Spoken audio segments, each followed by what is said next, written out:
Ce soir, à Parler pour parler, on se pose la question, pourquoi les hommes ne parlent pas? Est-ce que c'est parce qu'ils n'ont rien à dire? Est-ce que c'est parce que les femmes parlent trop?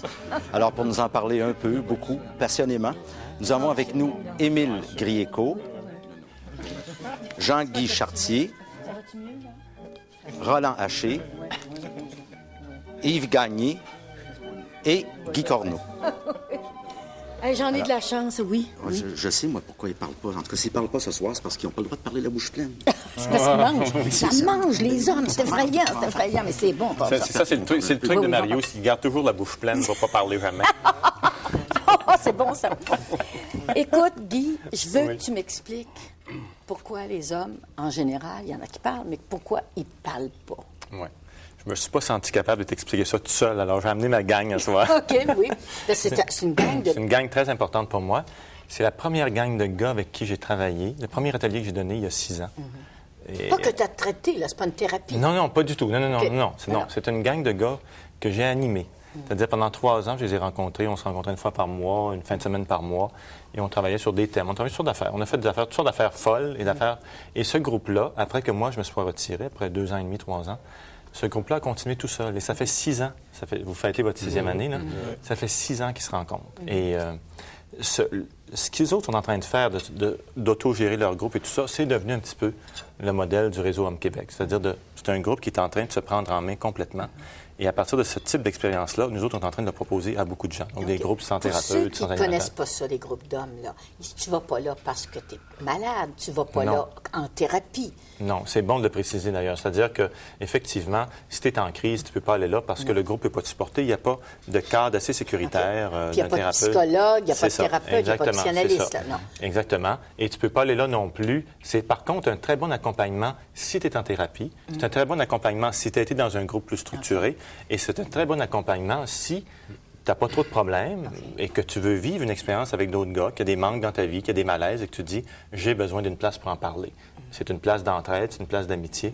Et c'est ça que c'est. Et c'est extraordinaire de pouvoir vivre ça en tant qu'homme. Et c'est très, très lié au sujet dont on parle ce soir. C'est pour ça que je les ai invités. Autre petit préjugé peut-être que j'ai. Est-ce que les hommes qui sentent le besoin, c'est pour lutter contre le mouvement des femmes? C'est pourquoi qui sentent le besoin qui est nouveau, là? Je pense que le mouvement des hommes qu'on est en train de vivre, effectivement, est une réponse logique au mouvement des femmes. Je dirais même une réponse intelligente au mouvement des femmes. Mais c'est pas du tout pour lutter contre les femmes. Non, pas du tout. C'est beaucoup plus, je dirais, plus des gars qui ont commencé à se dire, bien, coudonc, les femmes sont vraiment en train de nous poser une question importante par rapport à notre identité. Et c'est vrai qu'elles se disent opprimées par le patriarcat, mais nous autres aussi, en tant que gars, on était opprimés par cette structure-là de comment être un gars.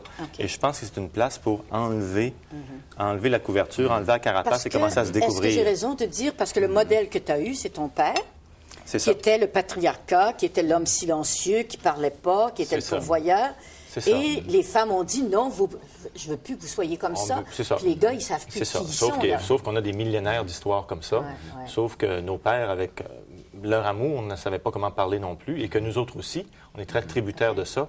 Et qu'au fond, il faut apprendre à parler. Alors, les gars qui t'ont amené ce soir, c'est des gars qui ont commencé à parler, qui ont appris à parler à travers une expérience de groupe qu'ils vivent depuis 6 ans. Et je pense que pour moi, l'avenir est là. Mais c'est clair qu'en tant qu'homme, on était pris dans une sorte de mafia du silence, si tu veux, où celui-là qui parle est exclu. Tu es presque lâche par rapport aux hommes. Si dis-moi juste une petite chose. Oui. Quand tu parles de groupe d'hommes, bon, est-ce qu'on est en récession? Oui. Est-ce que ça coûte des sous? Non, c'est ça. Alors, les groupes autogérés qu'on offre nous autres coûtent 25-35 $ par année. Par année. Pour participer à un groupe. OK. Pas cher. Et entre autres, justement, parce que moi, j'étais très conscient que tout le monde ne pouvait pas se payer la thérapie. J'étais très conscient aussi que tout le monde ne viendrait pas d'un groupe de Guy Corneau ou d'un autre à 250$ pour la fin de semaine. Et je me suis dit, il y avait tellement de besoins. Je me suis dit, ça prend quelque chose, un moyen que les gars peuvent utiliser. Et j'ai trouvé beaucoup de gars pour faire ça. Je n'ai pas fait ça tout seul. Il y a une quarantaine de bénévoles dans le réseau Homme Québec actuellement qui s'occupent de mettre des groupes en place dans différentes régions du Québec. Dans toutes les régions du Québec. Exactement. OK, tu me les présentes? Oui, je te les présente. Oui, okay. Alors, je les laisse se présenter. Alors, voilà. OK. Bon, moi, je suis marié depuis 23 ans. C'est Roland, hein? Roland. Oui, c'est ça, Roland. Et je suis marié depuis 23 ans avec la même femme. J'ai 2 enfants. Et c'est ça. Alors, j'ai commencé un cheminement. Là, tu parlais pas avant? Je ne parlais pas avant et je dois dire aussi que je trouve ça toujours difficile de parler. Et juste le fait de parler ici, de pas parler. C'est ça. Juste le fait de venir ici ce soir, j'avoue là, que c'est difficile. Il y a comme... On apprend à parler, oui, c'est vrai, on apprend à parler entre hommes. Lorsqu'il s'agit de mettre ça sur la place publique, là, ça devient un peu plus difficile. Bon, j'ai appris à parler, j'apprends à parler à 40 ans. Alors, c'est pas évident. Et puis, quand je dis apprendre à parler, c'est apprendre à parler de soi, apprendre à parler de moi, apprendre à parler de ce qui me blesse, apprendre à parler de ce qui me fait souffrir, et apprendre à parler de ma colère, apprendre à parler de ma tristesse. Et j'ai appris ça entre hommes. Et c'est comme si, dans le monde des femmes, ça ne fonctionnait pas.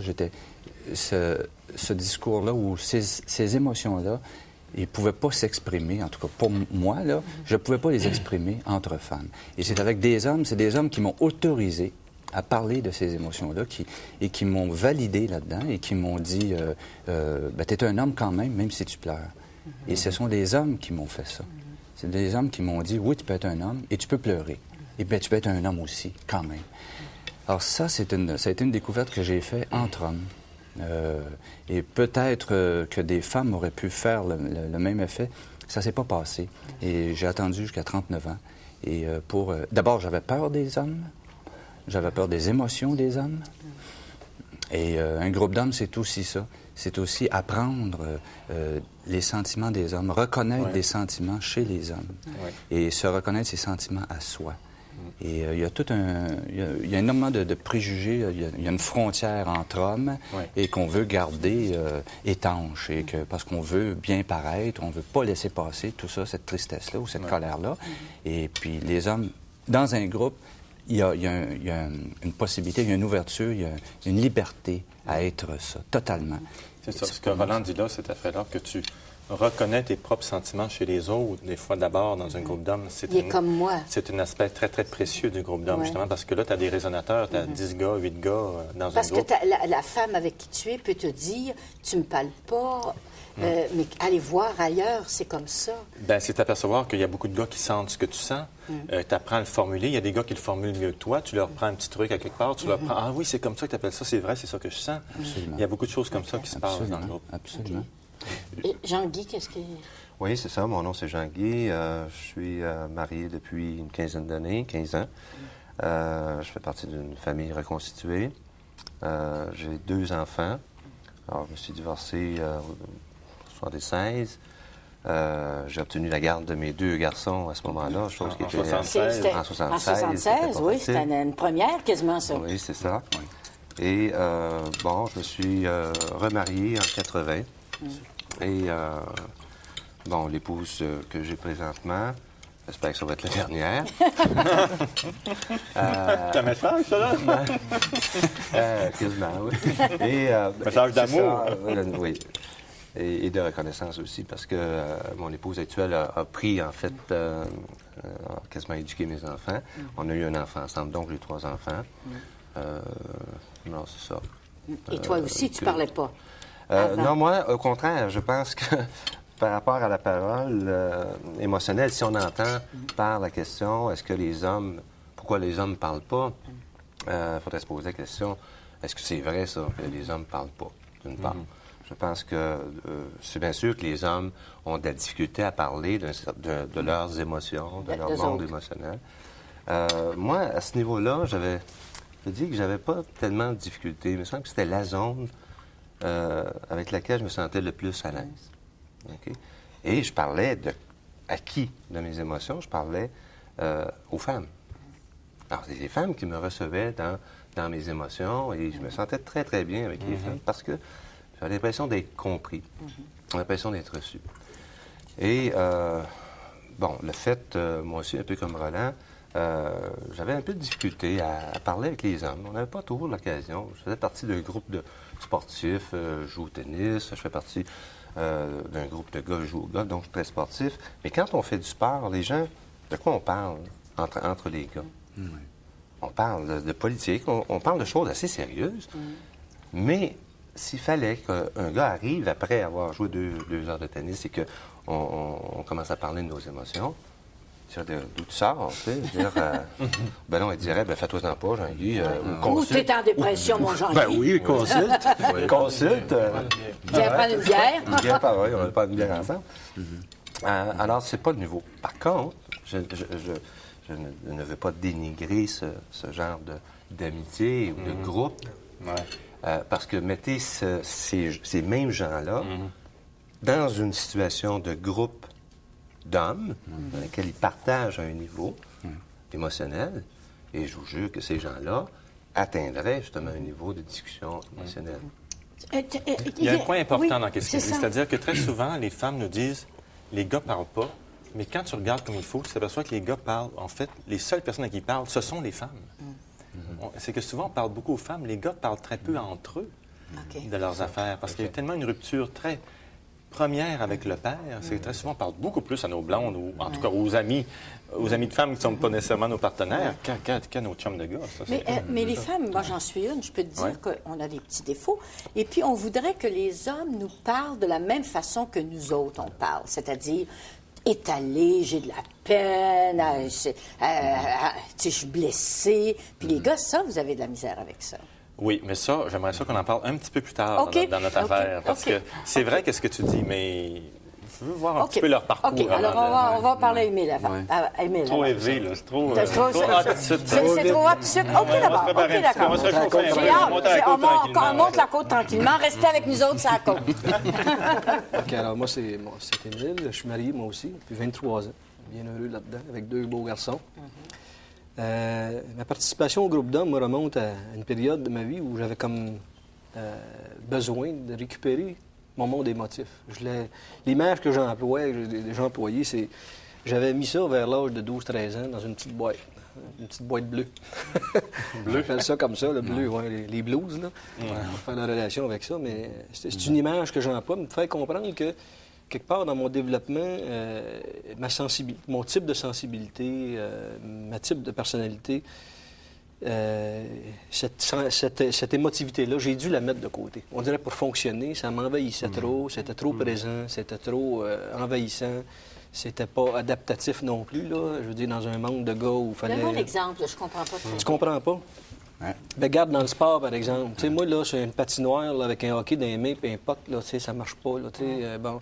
Mais un gars qui réussit bien à 13 ans, c'est un gars qui est fort en sport. Bon, si je te donne un exemple concret, là, je me rappelle, j'ai une scène où je suis dans le milieu de la glace avec mon hockey cassé, tout le monde me crie après, je sais pas quoi faire. Mais moi, je suis blessé en dedans, là, mon orgueil, tu sais. Mais, bon, alors, ça, c'est le monde, en tout cas pour moi, masculin de 12, 13, 14, 15 ans, je sais pas. En tout cas, moi, je l'ai vécu comme ça. Et quelque part, le message, c'est si tu veux être un gars, mets ça de côté, prends ton puck et ton hockey, puis vas-y. Bon, alors, sois tough. Sois tough, ouais. Moi, l'image, c'est ça. C'est de se mettre une armure, chevalier, quelque chose comme ça, là, puis partir, puis dire, bon, OK, je vais être un gars. Ça fait pas mal. Ça fait pas mal. Bon. Et donc, bon, si je reviens au groupe d'hommes là, pour faire un circuit rapide, c'est pour moi, à 40 ans, c'est remonté, ça, cette questionnement-là. Je suis un être sensible, je pense, comme bien d'autres gars, là. Pas rien de normal là-dedans. Sauf que je l'avais mis de côté, refusé, mis dans une petite boîte bleue, là, que j'appelle. Bon. Et pour moi, les groupes de gars, ça a été d'aller voir, d'aller constater qu'il y a d'autres gars qui ont cette sensibilité-là aussi, puis qui est très masculine quelque part aussi, puis qui n'est pas tabou, puis qui n'est pas à rejeter, mais qui... T'as le droit. J'ai le droit. Il faut que j'accepte que j'ai le droit d'être émotivement bouleversé ou d'être tendre ou de pleurer, etc. Là. Alors, c'est ça, la démarche, là, que les groupes de gars m'ont permis de... Tantôt, Guy, tu disais qu'il aurait pu aller parler à des femmes. Oui. Mais il y a la question... Pourquoi vouloir parler à des hommes? Parce que c'est exactement ce qu'il dit, cette question-là de légitimer, de valider ta parole en tant qu'homme, que même si tu oses parler, c'est parce que, tu sais, on n'a pas vu nos pères parler. Et ça fait que... Et qui tu vois parler dans une famille? C'est ta mère ou tes sœurs, puis c'est les filles autour de toi. Ce qui fait qu'à quelque part, pour un gars, le parler, c'est être féminin, c'est être une femme. Et tant que cette affaire-là n'est pas validée par d'autres gars, tu ne peux pas la porter comme étant quelque chose de normal, de naturel. Tu ne peux pas porter ta sensibilité en disant... Bien, c'est bien de valeur. Moi aussi, j'aime ça parler de ces affaires-là. Moi aussi, j'ai une sensibilité. Puis ça fait mal, le coup de hockey que j'ai reçu à 13 ans, si tu veux que je te dise. Mais tant qu'on n'a pas vu d'autres gars se donner le droit à ça, c'est comme si c'était pas permis pour nous autres. Alors, tu parles, mais tu parles en cachette. Tu te sens toujours que quand quand tu vois que tu parles trop. C'est bizarre, c'est vrai, ça, j'avais l'impression des fois. Quand on parle de nos vraies affaires, on a très rapidement l'impression qu'on parle trop. C'est bizarre, parce que là, tu es en train de prendre ta place au jeu, on n'est pas habitué à ça. Et je pense que dans le groupe d'hommes, comme tu dis, on va vraiment valider notre parole de gars. Yves, on va faire un tour de table vite. Yves, toi, parlais-tu avant? J'ai l'impression que je parlais avant. Moi, ça, c'est pas selon un cheminement. Je dirais que c'est ma blonde qui m'a amené vers ce groupe d'hommes-là. Parce qu'elle était impliquée dans le cercle C.G. Jung à l'époque. Puis elle m'a amené... Elle était impliquée dans quoi? Dans le cercle C.G. Jung. Cercle C.G. Jung. Moi, je suis un psychanalyste. Ah oui, de Jung. Sa blonde à elle. Ben, quand tu le dis vite, là, tu la connais, sa blonde. OK. C'est comme ça que la transition s'est faite. C'est comme ça que ça s'est fait, parce que moi, j'ai aucun passé qui m'a ramené vers là. C'est ça. C'est pour ça que je dis que Puis j'étais une personne influençable, mais bonne et mauvaise. Alors, celle-là, peut-être une bonne. C'est comme ça que ça s'est fait. Ça m'a amené là. Puis, bon, moi, qu'est-ce que je peux dire? J'avais pas un cheminement. Je me souviens des premières fois où j'étais allé dans un groupe d'hommes, moi, je garochais. Puis aujourd'hui, j'aurais plutôt tendance à dire je garoche moins. Puis aujourd'hui, moi, ça me gêne. Quand tu dis je garoche, ça veut dire que tu parlais beaucoup? J'étais le genre de gars à accumuler. Moi, je suis le genre à encaisser, mais quand ça sort de partout. C'est disproportionné, ça va être paranoïaque, ça va être tout. Là. Ça on sort dirait que croche, je réussis pas à mettre les choses en bonne place, mais là, c'est pire. Si je réussis pas à le... Aujourd'hui, c'est moins, ça. Je dirais que ça l'est plus, là, mais... Moi, je voudrais dire quelque chose par rapport. C'est que Yves, au début du groupe, il me faisait peur parce que il était très violent. Il exprimait beaucoup de violence dans sa façon de... Il prenait la parole. Il prenait la parole, il prenait de façon très agressive. Et puis, moi, ça me faisait peur parce que je n'avais pas cette agressivité-là en moi. Que je pensais que je ne l'avais pas. Et ce que j'ai découvert, c'est que je l'ai, cette agressivité-là, je l'ai, cette colère-là. C'est lui qui m'a mis en contact avec ma colère à moi. Okay. Et c'est ça un peu l'effet du groupe, l'effet miroir du groupe. C'est que si lui arrive avec cette colère-là, il l'exprime totalement, il l'exprime sincèrement, il est avec ça. Et moi, je dis... Toi, tu avais mis le couvercle dessus. Moi, j'avais mis le couvercle dessus et lui, il l'exprimait spontanément. Peut-être que moi, je lui ai appris autre chose, il va me le dire. Là. Mais moi, il m'a appris ça. Moi, il m'a appris ça. Il t'a donné le droit à ta colère. Bien, il m'a donné accès à ça. Et puis, en le voyant, je me suis dit, mais comment cette colère-là? Et à force de l'exprimer, ça réveillait la mienne. Et j'ai dit, mais moi aussi, j'en ai. Puis, avant de trouver l'objet de la colère, où ça s'adresse, il a fallu que je fouille parce que c'est très diffus. Moi, je n'avais pas cette colère-là. Je pensais que j'en avais. C'est beau, ça, quand toute la gang se choque, là. Oui. Ça arrive. Ça peut arriver. Ça arrive à 2-3. Surtout quand il y en a qui sont bâtis comme lui. Mais le pire qui peut arriver, c'est qu'on se choque tout en même temps parce que tu es là. C'est ça. Mais moi, c'était une évolution, ça. C'était une évolution que Yves a apportée dans un groupe, dans le groupe. Mais Guy, parlez, les hommes, là, parlez d'eux autres. Je sens telle affaire. J'aime pas ça, à dire à sa femme, je suis pas heureux avec toi. Ça veut pas dire que tu l'aimes pas, mais je suis pas heureux en ce moment. C'est ça qui est difficile. Dire ce que j'appelle, moi, dire les vraies affaires. Je pense que c'est difficile d'un point de vue extérieur, quand tu as vécu dans un monde de femmes où la culture, c'est le langage et le partage, d'imaginer dans quel isolement tu peux être en tant que gars. Tu sais, quand Yves dit « j'empilais, puis quand ça sortait, c'est comme... En tant que gars, on est dans une culture, quand toi, tu dis aussi « j'avais mis ça d'une belle petite boîte bleue, là. À quelque part, on n'est même pas, je dirais, au point de départ, dans cette démarche-là, on n'est pas conscient de que c'est quoi nos goûts, nos envies, tout ça. On le sait pas. Tu le sais pas. Ça remonte de temps en temps sous forme de critique, etc. Puis là, ça sort, bien mauvais. Mais en réalité, là, ce qu'on est vraiment, puis ça, c'est comme un plongeon qu'on a à faire vers ça. Et je pense que d'avoir la place pour le faire dans le groupe... Cette parole-là émotive, je l'appelle comme ça, là, quand on parle de nos sentiments, elle n'est pas facile à atteindre. T'sais, moi, en tout cas, pendant des années, souvent, les émotions profondes, on les vit plus comme je vais appeler ça un état d'âme. C'est flou, c'est brumeux. Tu vois, c'est pas précis. J'ai bleu, je suis en maudit. Ou mauvaise humeur. Identifier le sentiment, c'est pas nécessairement simple quand tu as mis ça dans une boîte. Quand une femme dit à son mari, qu'est-ce que tu as? Il dit... c'est ça, je me sens tout croche. Je me sens tout croche. Je me sens tout croche. Il n'est pas nécessairement identifié c'est quoi qui le rend croche. Il manque de mots. Il n'y a pas les mots pour le dire. C'est ça. Et il n'y a pas le vocabulaire pour parler de ça. Et je ne sais pas où apprendre ces mots-là. D'où il n'y a pas de... Je ne les ai pas appris, ces mots-là, pour parler de mes sentiments. Je ne les ai pas appris. Alors, écoute, il aurait pu les apprendre de sa mère. Je pense qu'il y a quelque part, là, en tant que gars vivant dans des familles que nous autres, on a vécues, comme on ne voit pas nos pères faire ça, parce que ton père n'est pas assez là pour t'accompagner là-dedans, tu te mets à te développer dans le genre « je veux pas être comme ma mère, je veux pas être comme mes sœurs ». Alors, même si ta mère te l'avait montré, le modèle qu'elle t'a donné, elle, n'est pas... Tu peux pas le respecter. Après, dans la démarche que tous ces gars-là sont en train de faire ici, ils se disent aujourd'hui... Enfin, je pense. Bien sûr. Ma sensibilité ressemble à la sensibilité de ma femme. C'est de ça qu'on parle. Il y a un modèle de société aussi. Comme moi, ma plus grande, c'était des joueurs de hockey, Guy Lafleur, n'importe quoi, un boxeur. Puis j'arrive aujourd'hui, je suis là. C'est pas exactement ce que j'ai. Moi, puis si moi, je traîne mon inconscient avec moi, puis toute ma bébête, ben, ça ne fit pas. C'est comme moi, je suis pas fier de ce que... C'est bête, là, mais c'est comme ça. Je suis pas fier de ce que je suis, même si je m'ouvre, même si je parle. Parce que moi, jeune, ce que j'avais comme ambition, puis mon père, tout ça, c'est bien plus le style boxeur, le style qui réussit dans la vie, le joueur de hockey, qui est fort, tu sais, bon, c'est ça. Il y a tout ça aussi. OK, je comprends. Je comprends. Est-ce que les gars qui parlent, tu l'as dit tantôt, est-ce que les gars qui parlent se sentent plus féminins? Est-ce que c'est pas tough, ça, de se sentir féminin? Moi, je le nommerais pas comme ça. Je sais pas, Jean-Guy, comment tu dis? C'est un peu ça. Je pense qu'à un moment donné, oui, c'est vrai. J'avais l'impression qu'en dedans de moi, on sait qu'on a tous une partie masculine, féminine. Bon.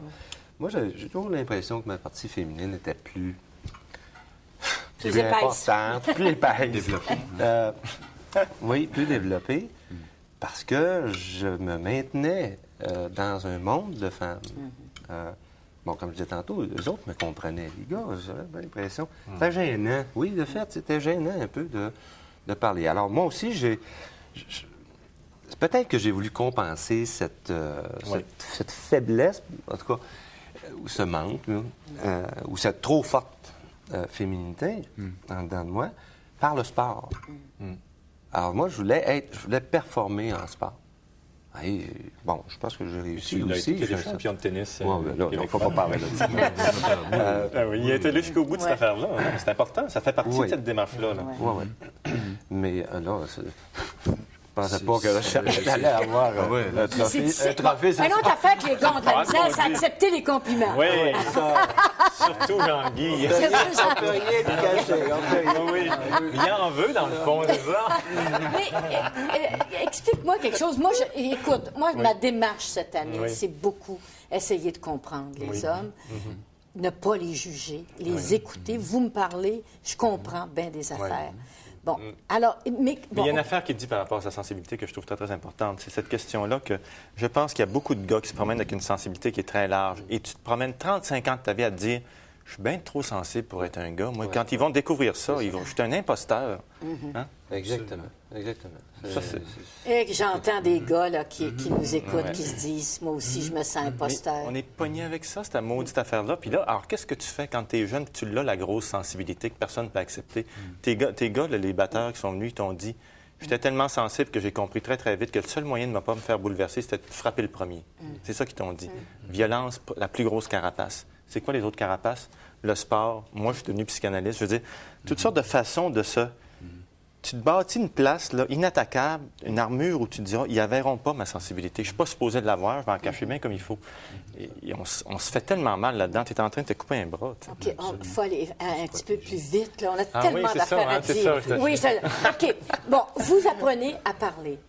Les femmes, on vous reproche de ne pas parler, en général. Je savais qu'elle voulait en venir là. Vous nous arrivez, quand vous nous arrivez, puis que vous nous dites, je suis pas heureux, je suis pas bien. Ça, c'est les femmes, ils veulent-tu vous entendre parler encore? Tu sais, c'est troublant. On n'est pas habitué non plus à ce que nos pères nous parlent. Puis on n'est pas habitué à ce que les hommes parlent. Comment voient les femmes, ce que je veux leur demander, comment les femmes vous reçoivent votre ouverture, votre... Moi, ça a été très bien reçu parce qu'il y avait comme un voile, il y a comme un mystère. Et quand ce voile-là est levé, et là, et c'est au contraire, c'est la peur de l'intimité, hein, c'est ça. C'est là-dessus qu'on travaille aussi entre hommes. Et quand on commence à exprimer ces émotions-là, ces sentiments-là, qui sont souvent négatifs, parce que c'est dans le négatif qu'on se heurte, c'est pas dans le positif. Quand ça va bien, ça va bien. Et quand on va commencer à exprimer des sentiments plus négatifs, Et là, c'est là qu'on va créer cette intimité-là. On la bâtit, l'intimité. Et moi, j'ai vu plutôt un progrès. Toi, tu étais bien reçu. Moi, j'ai été reçu. Ma femme, au contraire, c'est ce qu'elle veut. C'est encore plus la transparence. Parce qu'elle ne veut plus vivre avec une boîte à surprise. C'est terrible. Ou une boîte fermée. Une boîte fermée, et puis une boîte rose ou une boîte bleue des mille. Je veux dire, et c'est ce qu'elle cherche. Et puis, je pense que c'est l'accès aux sentiments, l'accès aux émotions fait ouvrir cette boîte-là. Et moi, j'avais énormément peur de cette boîte-là. J'avais fait des rêves au début du groupe, une boîte noire qui allait exploser. Et c'était je me souviens, je l'avais partagé au groupe. C'est un de mes thèmes, une boîte noire. Il y a quelques années de ça. C'était quoi cette boîte-là? Je pense que c'est une boîte de besoins qui n'ont jamais été exprimés. Et de besoins profonds qui n'ont jamais été exprimés.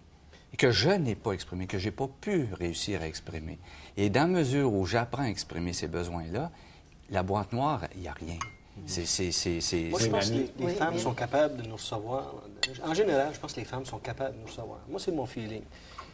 Ce que je pense aussi, c'est que les hommes, avant d'être capables d'avouer des sentiments vulnérables devant les femmes, doivent être assez forts intérieurement pour le faire. Moi c'est comme ça que je le vois.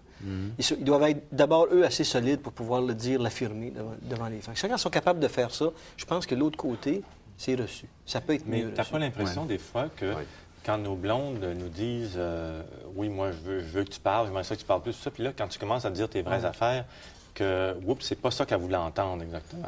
Moi, je pense qu'on veut entendre... C'est-à-dire qu'il y a la surprise aussi de l'autre côté. On veut entendre, nous autres, on veut entendre. Quand on dit aux hommes, parle-moi, on veut qu'ils nous disent ce qu'on veut entendre. C'est-à-dire, t'es fine, t'es belle, je t'aime, t'es toute ma vie, bon, tout ça. Mais si le gars dit, je suis mal en ce moment, puis ce que tu fais là, j'aime pas ça.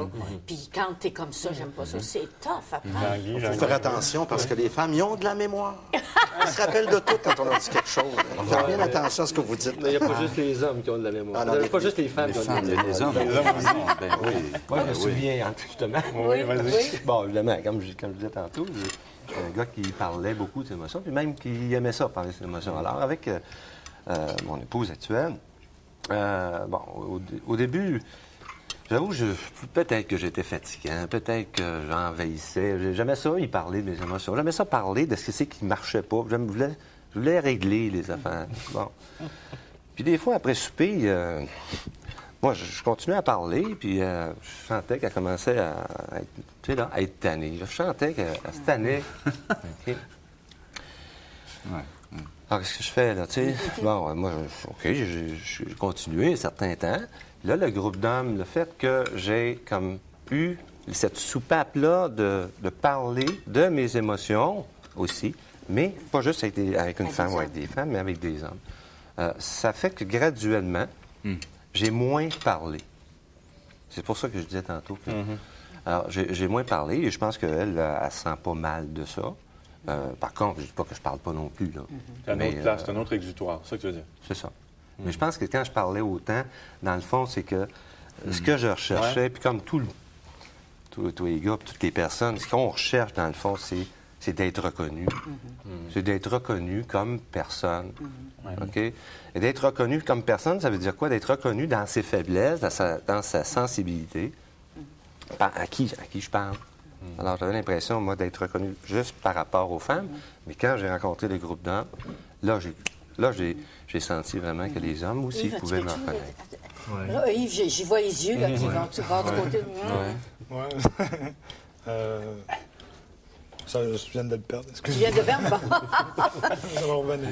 Alors, les femmes... Non, la question que je posais à Guy, c'est est-ce que les femmes sont prêtes à accepter ce changement-là? Moi, encore personnellement, j'ai été chanceux au point de vue femme. Puis je dirais qu'elle a eu à vivre quelque chose de très dur avec moi. Parce que moi, j'ai eu à vivre quelque chose de très, très difficile. Puis que je dirais qu'à un moment donné, il y a eu une overdose. Bon, comment je dirais ça? Je dirais pas plus large, là, mais c'était très difficile. Puis elle était là. Puis ça a bien à donner que le groupe d'hommes soit là parce que, là, à un moment donné, quand c'est trop, c'est trop. T'sais, tous les jours, tu pleures, tu un peu. Là. La femme, elle peut bien en prendre. Là. Puis là-dessus, je regarde en général. C'est vrai ce qu'on peut dire. Bon, des fois, elle n'a pas le goût de l'écouter. Bon, moi non plus, j'ai pas le goût de l'écouter. Ça vient des deux bords, là, cette affaire-là. Moi, pour moi, un couple, c'est comme ça. C'est un rapport de force. C'est un rapport de... Puis bon... Bon, c'est ça que j'avais à dire. Non, mais je pense que ce qu'il faut comprendre là-dedans, c'est qu'on n'a tellement jamais parlé que c'est comme quand on ouvre la boîte, là, c'est tout qui sort en même temps. Et c'est qu'effectivement, c'est pas toutes les paroles qui vont à ta partenaire, c'est pas toutes les... tu sais.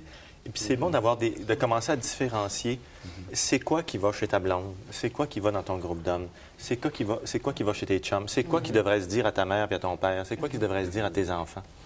Mais tu sais, au début, quand on commence à ouvrir cette boîte-là, ça pète. déborde. Ça déborde. Puis quand ton interlocuteur privilégié, il prend tout en même temps. Mais vous C'est pas toujours sentez-vous facile. bien Absolument. de parler? Vous sentez-vous mieux? Oui, moi, ça va. Je pense qu'on se sent... En tout cas, moi, je me sens plus complet. D'abord, cet aspect-là, là, d'identifier ce qu'il y avait dans la boîte, si on veut continuer avec cette image-là, pour moi, ça a été très, très renforçant. Là. Je me sens plus fort, plus complet par rapport à ça. Il y avait comme des choses là que je n'osais pas regarder avant parce que ça me dérangeait. C'était là, c'était moi aussi, c'était mes émotions, mais je n'osais pas les regarder parce qu'ils dérangeaient. Là, tranquillement, on les apprivoise, on les regarde, on les dit, on voit que ça n'a pas des réactions si graves, il est capable de le prendre, puis lui aussi. Puis, bon, ben, tranquillement, on prend notre place, je dirais, émotivement, avec les chums, avec les groupes de gars, avec nos enfants, avec notre épouse aussi. C'est comme pour moi un chemin qui se construit comme ça. Là. Moi, j'aimerais ça entendre une affaire que le groupe d'hommes vous a aidé à régler à l'extérieur du groupe d'hommes. Sais-tu des exemples que vous avez, des événements? J'en ai un, moi. J'ai une fille actuellement de 15 ans qui a des difficultés. Et il a fallu à un moment donné que je pose un geste de rupture. Ouais. Hein? Et il a fallu que la force dont j'ai eu besoin pour rompre, pour la confier à d'autres qu'à moi, comme parent, parce qu'on... Alors, cette force-là, il a fallu que j'aille la chercher en quelque part. Et je suis allé la chercher dans un groupe d'hommes, où les hommes m'ont dit, oui, tu as raison, oui, même si tu vas jusqu'à, par exemple, un centre d'accueil, tu es bon quand même. Tu es un bon père quand même. Et c'est des hommes qui m'ont confirmé et qui m'ont appuyé là-dedans. OK? Et on était... bon, ma femme était débordée. On était tous débordés par cette situation-là. Et où je suis allé chercher cette force-là, c'est des hommes. C'est le groupe qui m'a écouté, m'a vu pleurer, m'a écouté et qui, à un moment donné, je suis allé chercher là, cette force masculine. C'est très difficile là, à dire en mots, mais c'est comme ça que ça se passe. Donc, Guy, l'homme qui ne peut pas parler dans la même situation que toi, qui ne peut pas parler, puis avec sa femme, comme elle aussi est dans ce problème-là, c'est difficile. C'est très difficile. La situation que Roland parle, je pense qu'un homme qui ne peut vraiment pas parler dans cette situation-là, il frappe. Je pense que toi, vous autres, vous avez vécu en tant que couple, en tant que famille, une situation extrêmement difficile. Je la connais plus de l'intérieur.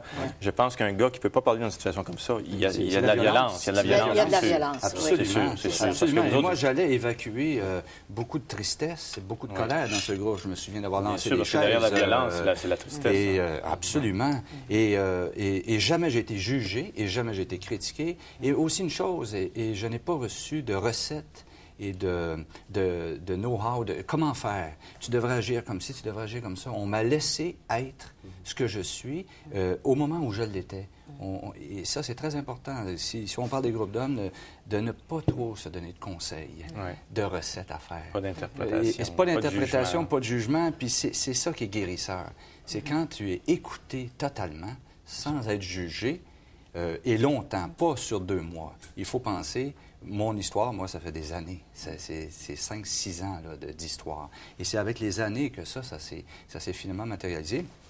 Je dois dire aujourd'hui que ma fille revient à la maison. Alors là, il y a comme une évolution. Alors, autant il a fallu que j'aille à un extrême, autant là, il y a un retour. Mais tout ça, c'est un groupe qui m'a juste soutenu. Et c'était, ou sinon, effectivement, c'était la violence. L'importance de ce soutien-là, là, en tant que gars, qu'on n'a pas à nulle part. Tu es un gars, par définition, tu es tout seul. Et ce soutien-là de la part des gars, je pense qu'on peut pas... Des autres gars, je pense qu'on peut pas... C'est difficile, comme tu dis, de le dire, mais son importance est capitale pour beaucoup d'hommes de trouver enfin une place où ils peuvent s'appuyer un petit peu. Je pense que Yves aussi aurait des choses à dire. Ouais. Moi, les gars m'ont vraiment... comme j'ai dit, j'ai eu un moment très, très dur. Et ils m'ont vraiment aidé. Je dirais qu'ils sont venus après ma blonde. Elle aimait bien... Ils sont venus, puis il y a des gars là-dedans, j'ai travaillé avec eux, on a construit une cabane. C'était des grosses roches à transporter à 150 livres à peu près à la roche. Lui, il venait de quitter sa blonde. Ça veut dire que là, ça gaulait. Il était pas le temps. J'avais pas le temps de penser à mes bébites. Là, c'était... Puis j'ai bien aimé l'expérience. 2 semaines de temps, ça a bien à donner. Après ça, il y a des gars dans le groupe d'hommes avec qui j'ai monté une montagne, puis que je comptais toutes mes affaires, puis les gars m'écoutaient. Puis comme ils disaient, il n'y a pas de jugement là-dedans. Il n'y a rien. Il n'y a pas de... C'est des gars qui vont t'écouter, qui vont t'aimer, qui vont... Moi, pour moi, le groupe d'hommes, c'est une affaire de bien d'amour. C'est tout. C'est de l'amour. Moi, j'aime bien. Ouais. C'est le fun. C'est de l'amour. Est-ce qu'il faut transporter des roches puis monter des montagnes? J'étais bien content. Plus facile. En comprenant pourquoi ils montent les roches. Pourquoi... c'est ça qui est la différence. C'est ça. C'est ça qui est magique, je pense. Ouais. C'est cette espèce d'écoute-là, puis de réceptivité. On s'y reçu chacun, je pense, dans nos bébites, puis dans nos difficultés de parcours. Là. Mais Guy, explique-moi, mais où manquent les femmes là-dedans? Parce que quand tu es en couple, tu voudrais donc que ton mari se confie à toi, qui est la personne aimée. Mais je pense qu'il y a des différences de langage extrêmement importantes. Je veux dire, les différences de communication entre hommes et femmes, on ne vient pas des mêmes cultures, tant qu'à ça. Je veux dire, j'aimais beaucoup la farce de Légaré, qui, dans son deuxième spectacle, il dit, il raconte cette farce-là, il dit, ma femme me dit toujours... j'aimerais ça que tu me parles. Puis moi, j'y réponds, mais c'est que tu veux que je te dise. Puis il dit, ma femme me répond, je veux pas que tu me dises quelque chose, je veux que tu me parles. et je pense que ça fait ressortir une différence fondamentale. C'est que les femmes parlent pour échanger et à la limite, le contenu de ce qui est dit n'est pas si important, c'est la relation qu'elles cherchent à créer par la parole. Tandis que nous autres, là, quand on se parle, quand eux autres, qui parlent dans le groupe, il y a un temps qui leur est donné à chacun, puis dans ce temps-là, ils peuvent prendre un quart d'heure, une demi-heure, et les gars les écoutent sans les interrompre. Okay. Et je pense que souvent, les gars parlent pour donner de l'information. Si, moi, ce soir, tu me disais, commence donc à parler de comment ça va avec ta blonde, puis je commence à parler, je fais 3-4 phrases, tu m'interromps, tu me disconnectes de ce sentiment-là. On rentre dans d'autres choses, mais on ne parle plus de ce que j'étais en train de vivre avec ma blonde. Okay. Et je pense que les gars, à ce niveau-là, on est beaucoup au niveau du modèle de donner de l'information et qu'il y a un apprentissage qu'on fait dans le groupe d'hommes par rapport à ça. Mais je pense que la magie dont tu parles, c'est que dans les groupes de gars, tu sais, moi, une des consignes du travail, c'est tu peux parler autant ou aussi peu que tu le veux. Personne ne va juger ça. Prends la place que tu as besoin. Et ça, c'est extraordinaire. Alors, les gars, peu à peu, ils la prennent, la place. Et ça veut dire que des gars, des fois, tu les écoutes très longtemps sans les interrompre. Bien sûr, tu peux poser des petites questions et tout ça, mais c'est pas le même genre de partage, tu sais. Des fois, moi, je parle avec ma blonde, puis elle me dit, j'aimerais ça que tu me parles de telle affaire. Alors, j'y parle de telle affaire, puis elle m'interrompt, puis j'arrête d'y en parler. Elle me dit, pourquoi t'as arrêté de m'en parler? Ben, j'ai dit, tu m'écoutes pas. Elle dit, je t'écoute, c'est comme ça qu'on parle, nous autres, entre chums de filles. J'ai dit, non, tu m'écoutes pas. Et je pense que là, on a vraiment affaire à des cultures très différentes, et là, il y a un apprentissage de culture à faire, d'acceptation de différence, si on veut arriver à se rejoindre, puis Enfin, moi, c'est une des choses que je vois. Je ne sais pas si vous la ressentez comme moi, cette différence de culture-là, homme-femme. Moi, c'est un... Oui, mais c'est ça. Moi aussi, comme avec mon épouse, là, j'ai un peu de misère à sentir qu'elle m'écoute là, vraiment. Il y a des fois, carrément, moi aussi, je vais lui dire tu ne m'écoutes pas. Par exemple, elle va faire... Bon, c'est sûr que, mon épouse c'est une femme qui organise beaucoup, qui prend beaucoup de décisions. C'est presque une germaine. C'est une femme qui gère et qui mène tout. Pourquoi elle s'appelle une germaine? Je remarque bien, c'est ça. Je l'appelle germaine parce que elle gère et elle mène. Elle gère et elle... Oh, c'est la première fois que je l'entends, celle-là. C'est une germaine. Elle gère puis elle mène. Oh, non, c'est la première fois que je l'entends. C'est une germaine. Oh, j'en connais plusieurs des germaines. C'est pratique, malgré tout. C'est ça. Bon, alors, c'est sûr qu'au début, moi, ça faisait mon affaire. Organiser mes affaires, puis ça marchait. Mais à un moment donné, ça ne marche plus, là. Tu sais, je veux dire, moi aussi, je veux avoir ma place, je veux faire des choses, je ne veux pas être celui qui suit. Bien sûr. Et je pense que le groupe d'hommes, ça, pour répondre tantôt à ta première question, c'est comme moi, ça m'a aidé dans le groupe d'hommes. C'est un peu ça. C'est comme, je pense que ça m'a aidé à différencier qu'est-ce qui était chez mon épouse, la mère, puis la femme. OK. Et aussi, qu'est-ce qui m'appartenait, qu'est-ce qui m'appartient à moi dans les conflits qu'on pouvait avoir, qu'est-ce qui m'appartient et qu'est-ce qui appartient à elle. Donc, de relativiser un peu plus notre relation, notre émotivité. Et ça, je pense que c'est la plus belle affaire, je pense que dans le groupe d'hommes, moi, j'ai réussi à faire. Mais, Guy, un groupe d'hommes, 6 ans, dans le même groupe d'hommes, vous allez faire ça jusqu'à votre mort? J'espère. Ça fait 6 ans que vous êtes... Hein? Oui? C'est de la fidélité. Est-ce qu'à un moment donné, on dit comme en thérapie, bon, je suis guéri? Ouais, mais c'est ça, il ne faut pas que tu changes ta consigne. On disait tout à l'heure, c'est pas de la thérapie. C'est pas la Ce que c'est thérapie. devenu eux autres, c'est une grande amitié. Il y a beaucoup de camaraderie. Là, c'est ça. Après à la phase où on est rendu, là, c'est ça. Il y a beaucoup de camaraderie. On a hâte de se revoir, où on est rendu dans notre vie, etc. Bon, des fois, il y a des besoins encore de parler de choses. Des fois, c'est juste le plaisir de se rencontrer, de partager un repas. Souvent, c'est comme ça qu'on le fait aussi. Mais on se donne aussi une consigne où ça demeure une place. Les groupes, ça a toujours été ça aussi. Ça demeure une place où on peut explorer. Ouais. Et ça demeure encore ça pour nous autres, le groupe. Donne-moi un exemple de ça. Bon, bien, explorer, s'il y a quelque chose dans ma vie que j'ai pas pris le temps, parce que, bon, ça roule aujourd'hui, là, de regarder, de dire ou d'approfondir, bien, au groupe, je peux me permettre de mettre ça sur la table, puis comme d'en parler un petit peu plus. Juste me permettre d'ouvrir la porte sur quelque chose. J'ai un problème à la job, ça fait 3 mois que je traîne, mais que, bon, j'ai pas eu le temps de jaser avec personne. J'arrive là, c'est comme une place où je peux aller explorer ça. En parler avec les autres, recevoir leur feedback, creuser mes propres feelings par rapport à cette histoire-là. C'était Yves qui disait tantôt, je pense, un peu avant l'émission, que ou peut-être toi, vous aviez appris aussi à écouter. Oui. Parce qu'on apprend à parler, mais on apprend aussi à écouter. Oui, moi, au début du groupe d'hommes, je garochais beaucoup plus. Je suis arrivé, puis j'ai eu un passé un petit peu chargé. J'arrivais, puis je pitchais tout ça. Pam. Tu te débarrassais de l'affaire. C'était pas débarrassé, c'était comme ça. C'était ma nature, puis même je suis baveux, arrogant. J'avais fait toute une bonne grosse carapace. Non, on se pas ça. Non, on ne pas sans soi. Là, tu viens de me faire perdre le film. Alors, t'étais arrogant, je reprends. Je t'écoutais bien. T'étais arrogant, t'étais baveux. Baveux, mais j'avais toute une grosse carapace macho, que j'ai jamais eu, à part ma femme. J'ai jamais eu d'autres femmes, mais j'étais macho. Je trouvais le moyen d'être macho. Et, j'avais des styles. Je m'étais tout mis...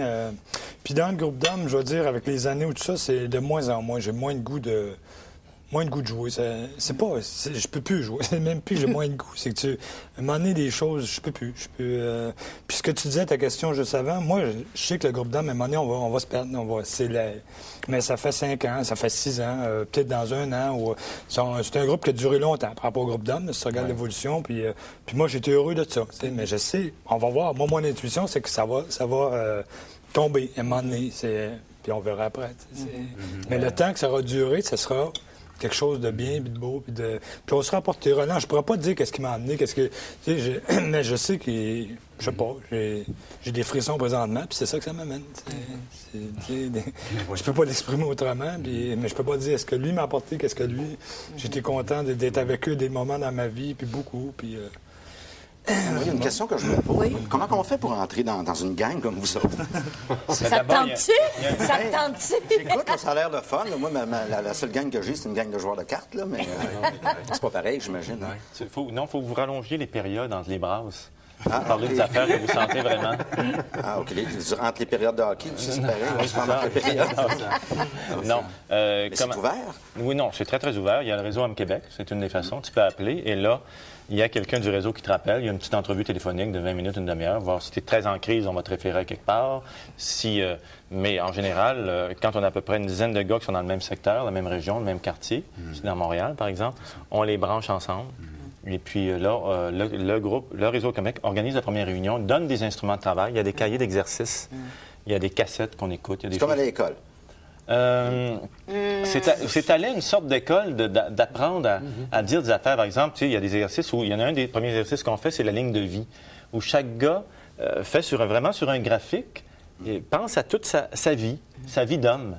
Les événements importants là-dedans, et c'est la façon de te présenter au groupe. Au lieu de dire je suis mécanicien, je suis serveur, j'étais là, on se présente en disant c'était quoi les événements intérieurs et extérieurs de notre vie. Et ça, même moi, je me dis au fond, des fois, même si les réunions duraient 2 fois ou 3 fois, que les gars aient eu le temps de se dire ça une fois dans leur vie, c'est extraordinaire parce que tu ne l'entends jamais à nulle part. Alors, les groupes sont très, très ouverts. Même un gars comme moi, je peux aller là. C'est ouvert, c'est beaucoup ouvert à tout le monde, en fait, c'est ça. Puis, c'est des petits groupes de 8 personnes. On vous donne des instruments de travail. Le groupe est autogéré, mais il y a des moments de relais. C'est-à-dire que si le groupe a des difficultés, ils peuvent revenir à leur groupe régional de base et se faire aider un petit peu. Puis ça marche comme ça. Mais c'est pas, disons, c'était plutôt un kit genre faites-le vous-même. C'est pas une affaire. Je pourrais faire ça à la maison, moi, un petit groupe d'hommes chez nous. Oui, effectivement, parce que les réunions ont lieu dans les cuisines, dans les salons, dans les. Oui, c'est comme ça. Oui, c'est pas une affaire. Au début, Guy, je voudrais te demander quelque chose. Au début, est-ce que les femmes se sentent menacées de ça? Est-ce que les femmes se disent, mon gars, il s'en va parler de moi, là?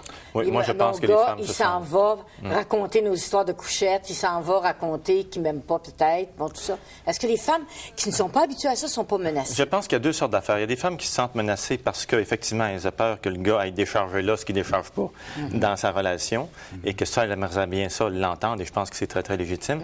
Mais en général, il ne se passe pas beaucoup ça dans les groupes d'hommes parce que c'est tellement focusé sur toi, là, dans ta vie, là. Qu'est-ce qui se passe? Parle-nous pas de ta blonde, parle-nous de toi. Ça, c'est très, très précis, cette consigne-là. Et l'autre affaire, c'est qu'il y a il y a cette peur-là que le gars parle de toi. J'ai oublié mon autre peur. Mais il y a une autre peur qu'il y a des femmes à ce niveau-là. Je ne sais pas si peut-être elle peut vous venir, vous autres. Là. Je ne sais pas ce qu'il y avait dans ma tête à moi. Là. La peur d'être trompée, la peur d'être... pas comme une vraie tromperie, mais la peur... Non, il y a aussi beaucoup de femmes qui se disent... Les gars, là, vous avez toujours eu le pouvoir, vous avez été les oppresseurs. Puis pourquoi vous auriez un groupe où vous avez besoin de vous comprendre? Vous autres, là, franchement, vous avez toujours eu la parole publique. Et je pense qu'il y a beaucoup de femmes qui souvent ne comprennent pas cette nécessité-là entre hommes. Tu sais, les femmes, quand elles ont eu le mouvement du féminisme, elles ont eu besoin de prendre la parole à l'extérieur, une parole politique. C'était très, très important et ça l'est encore. Les gars, c'est vrai qu'on l'a eu la parole, ton père, puis nous autres, on l'avait la parole extérieure, politique. Et nous autres, c'est le contraire. On veut la lâcher, cette parole-là, et dire... Nous autres, c'est la parole intérieure qu'il faut retrouver. Et c'est dans le groupe d'hommes que tu la retrouves. Et je pense que ça, il y a beaucoup de femmes qui comprennent pas ça. Je suis pas sûr qu'on veut la lâcher non plus. Là. Quand tu dis on veut la lâcher, moi, je pense qu'elle doit se compléter. Compléter, oui. C'est peut-être un meilleur terme. C'est une nuance là, que je trouve importante parce que les femmes comme les hommes, quand ils sont sur la place publique, je pense qu'il y a un jeu de pouvoir. Il y a d'aller chercher des choses. Mais il y a aussi, pour les hommes, dans le moment, dans ces groupes-là, c'est pas de l'antiféminisme, c'est pas de reprendre le pouvoir. C'est pas ça. C'est de prendre le pouvoir sur nos propres émotions. Je pense que c'est ça le travail qu'on fait là. Avec l'espoir que ça fait des hommes plus complets, plus équilibrés. Avec l'espoir, Guy, de se rapprocher des femmes aussi? Ben oui. Je pense que c'est vraiment des objectifs. Oui, parce que les relations deviennent beaucoup plus matures, je pense, à partir du moment où on peut échanger franchement. C'est à partir... Si je reconnais mes émotions, je suis capable de les dire, la relation s'améliore. Je suis bloqué, l'autre, il est devant un mur. C'est ça. Moi, j'ai souvent l'impression, j'explique souvent ça, puis je dis c'est une sorte de paradoxe. Des fois, quand je donne des conférences là-dessus, c'est une sorte de paradoxe. C'est que pour beaucoup de gars, il faut faire un pas de reculon. Ce qui semble un pas de reculon, il faut être capable de faire un pas en avant dans l'intimité et dans l'engagement. Et ça, je l'ai tellement vu souvent. Je l'ai vu dans notre groupe à nous autres. Je l'ai vu dans beaucoup de groupes se répéter. Pas juste l'engagement par rapport à nos blondes, l'engagement par rapport aux enfants, par exemple. Ce serait très précis. Dans ce groupe-là que les autres ont vécu, j'ai vu un des gars de ce groupe-là qui avait de la misère avec l'autre, qui avait de la misère avec voir son bonhomme plus que quelques heures, puis qu'un gars du groupe l'accompagnait, puis que là, il le voyait une fin de semaine, puis toute cette affaire-là est devenue tellement importante dans sa vie. Ce gars-là est devenu un père extraordinaire. Et cette entraide-là, tu te dis, maudit, ce gars-là, tant qu'il était coincé dans une histoire d'amour qu'il n'avait pas digérée, puis qu'il ne pouvait pas passer à autre chose, il ne pouvait pas. C'est les gars qui ont défait le nœud avec lui tranquillement. Coudon, c'est ce qui est arrivé. Mais il y a des désavantages à ça. Le pouvoir du silence, c'est grand. Les hommes qui avaient ce silence-là avaient un pouvoir. Tu sais, quand tu parles pas, l'autre ne sait pas de qu'est-ce que tu penses. Vous laissez de côté un grand pouvoir, qui est le pouvoir de se taire. Oui, mais c'était au détriment de soi.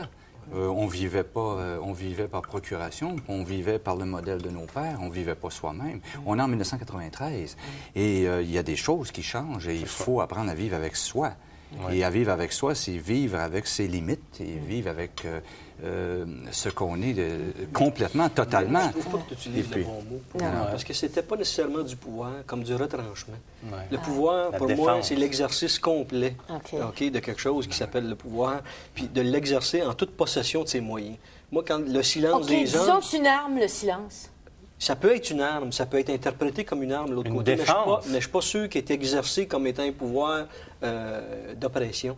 Tu sais, si je me tais, c'est pas toujours parce que je veux avoir du pouvoir sur toi, c'est parce que je suis pas capable de dire. Il y a une différence là-dedans. Okay. Alors, je suis pas nécessaire. Je pense que les femmes vivent notre silence comme étant du pouvoir et que nous, on ne le vit pas comme une domination et un pouvoir. Non. Moi, j'ai vécu l'inverse. Moi, j'ai appris avec les dernières années à ce que la femme se taise.